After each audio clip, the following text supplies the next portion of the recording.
뭐 사실 아직 저는 세무사니까 집값까지는 모르겠지만 무주택자나 1주택자 분들이 집을 살 약간 타이밍은 올 수도 있다. 왜냐하면 예전에 이제 급등할 때 그때의 대책과 급락할 때의 대책이 좀 다른데, 급락할 때의 대책은 간단합니다. 모든 세제에 대한 중과세를 완화를 할 거고, 그 다음에 지원 정책이 엄청나게 쏟아질 거거든요.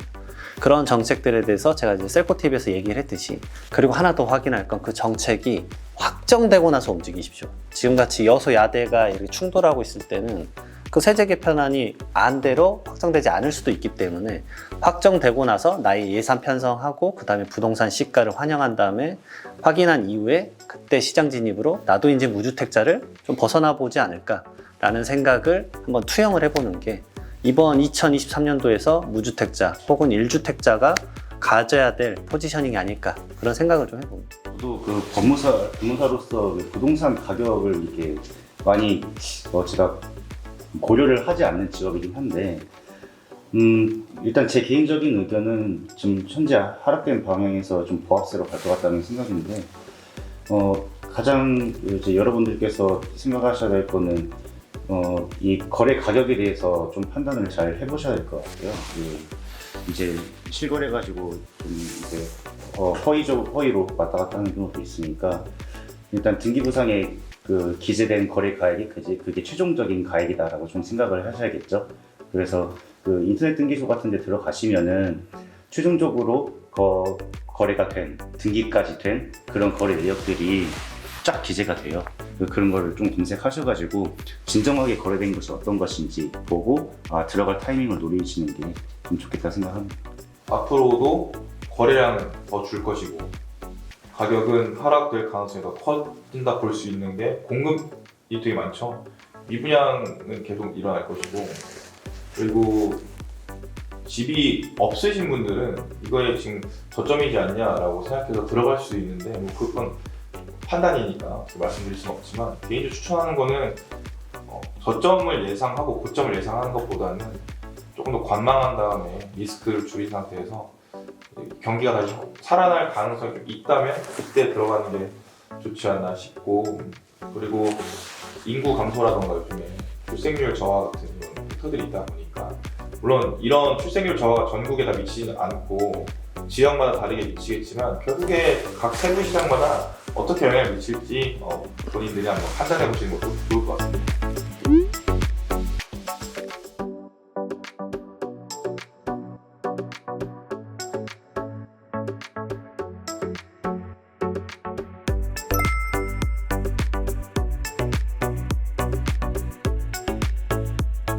저는 대출 무이자요. 왜냐면은 지금 이자 감당하기 힘들어요. 네, 이자 감당만 돼도 열심히 일하면은 일단 가장 중요한 게, 저는 이제 전세살이를 해봤기 때문에, 세입자 살이를 많이 오래 해봤기 때문에 그 스트레스가 과연 가치로 환산한다면 이자보다 훨씬 크겠다. 네, 그게 생각이 들거든요. 그래서 저는 처음으로 집을 샀는데 다시 이사가지 않아도 된다는 그런 게 스스로에게는 큰 자산인 것 같아요. 그래서 무이자라면 이사가지 않고 얼마나 좋을까, 그 생각이. 처음엔 대출 무이자였는데 건설원가 공개? 예.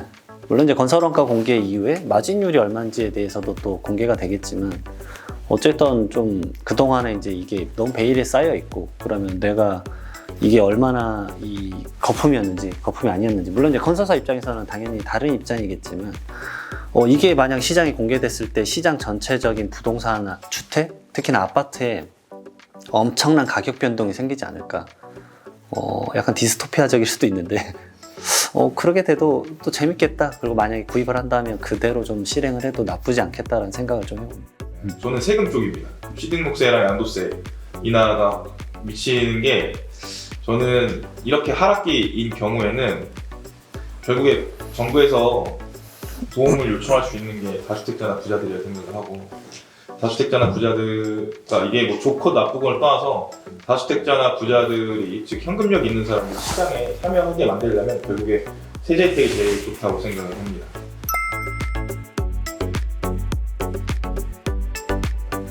사실 저야말로 주택에 있어서는 조금 철학이 확고한데요. 저는 그냥 단독주택 살고 싶거든요. 조용한데. 조용한 데 살고 싶고 마당에 개 키우고 살고 싶은데 굳이 고르자면 트리플 역세권. 그리고 이왕이면 2호선, 7호선, 9호선이 근처에 있는. 디테일하다. 왜냐면 거기가 가격이 오르요.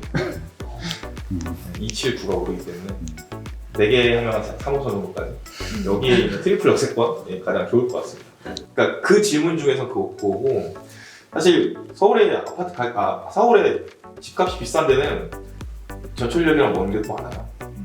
압구정인데도 그렇고요. 한남동도 그렇고.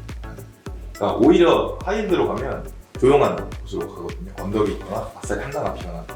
네, 그게 선택지 있었으면 전 그렇게 말을 했을 텐데 역세권이 제일 좋죠. 기본적으로 2호선, 7호선, 9호선에 대해서 조금 더 말씀드리면 2호선은 결국 서울 한 바퀴 돌잖아요. 접근성이 제일 좋고 기본적으로 대학교도 어딘가 갈 수 있고 7호선, 9호선 같은 경우는 잘 보시면 노선이 강남을 위주로 노른자리 같은 곳을 다 지나기 때문에 그래서 괜찮고 특히 9호선 같은 경우는 내가 오피스를 사거나 상업용으로 간다 9호선 라인이 가는 쪽 제가 거주를 한다 그러면 숲세권이고, 왜냐면 제가 지금 거의 이제 숲세권 같은 데서 사는데 그 산책하고 그런 것들을 할 때 이제 제가 멍 때리는 그런 것들이 있어서 제 자체적으로 너무 행복합니다, 그게. 그리고 두 번째로 만약에 이게 말 그대로 투자 목적이다라고 하면 저는 김강산 평가사님과 의견이 똑같습니다. 그냥. 아무래도 이제 아이가 있다 보니까 학군을 생각할 수밖에 없는 것 같아요. 그리고 일단 학군이 좋은 데가 일단 그 동네 분위기도 좀 좋은 것 같고 살기도 편하니까 그리고 이게 다 같이 반영되지 않을까. 학군은 다 지금 현재는 뻔하죠. 이제 대치나 목동이나 뭐 상계 그쪽이고 이제 경기도권 나간다면 이제 일산 쪽 이쪽이죠. 근데 장기적으로 바라봤을 때는 일산 쪽에 한번 나중에 가서 조용한 숲세권인 파주 쪽으로 가서 왔다 갔다 하는 것도 좋지 않을까.